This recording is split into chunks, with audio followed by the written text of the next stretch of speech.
Top quality और consistent performance के लिए सिर्फ सिल्वर पंप नाम याद रखना। અમદાવાદથી સમાચાર સામે આવી રહ્યા છે। દિલ્હી દરવાજા પાસે બે એએમટીએસ બસ વચ્ચે અકસ્માત થયો છે। આ બંને બસો અચાનક એકબીજા સામે અથડાઈ હતી। બસમાં બેસેલા મુસાફરોને નાની મોટી ઈજાઓ પહોંચી છે। ઈજાગ્રસ્ત મહિલાઓને સારવાર માટે તાત્કાલિક સિવિલ હોસ્પિટલમાં ખસેડવામાં આવી છે।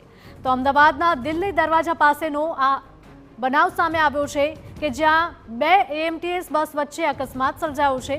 બે બસો અચાનક જ એકબીજા સામે અથડાઈ હતી। સંવાદદાતા જિગ્નેશ જોડાયા છે। જિગ્નેશ, કઈ રીતે અકસ્માત સર્જાયો હતો? જે રીતે અકસ્માતની વાત કરીએ તો એએમટીએસના અકસ્માત એ કોઈ નવી વાત નથી હિરલ, કારણ કે અવારનવાર આ પ્રકારના અકસ્માતો એએમટીએસના ડ્રાઈવરો દ્વારા થતા આવ્યા છે।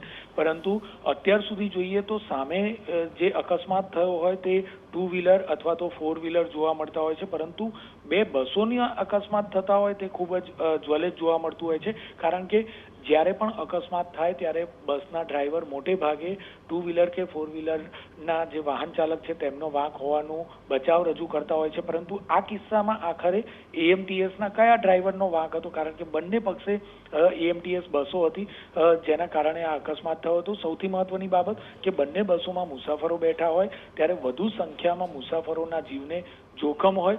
કેટલાક મુસાફરોને નાની મોટી ઈજાઓ પણ થઈ છે, પરંતુ સદનસીબે કોઈ મોટી જાનહાનિ નથી થઈ। તે એક મોટી મહત્વની અને સારી વાત ગણી શકાય। પરંતુ આ અકસ્માત થવા પાછળનું કારણ શું હતું અને બેદરકારી કોની હતી તે સૌથી મોટો તપાસનો વિષય છે, કારણ કે આ પ્રકારની બેદરકારી અનેક વ્યક્તિઓના જીવ સાથે જોખમ નોતરે છે।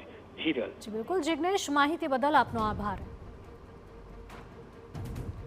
તો અમદાવાદમાં દિલ્હી દરવાજા પાસેનો આ બનાવ સામે આવ્યો છે કે જ્યાં બે બસ સામસામે અથડાતા અકસ્માત થયો હતો।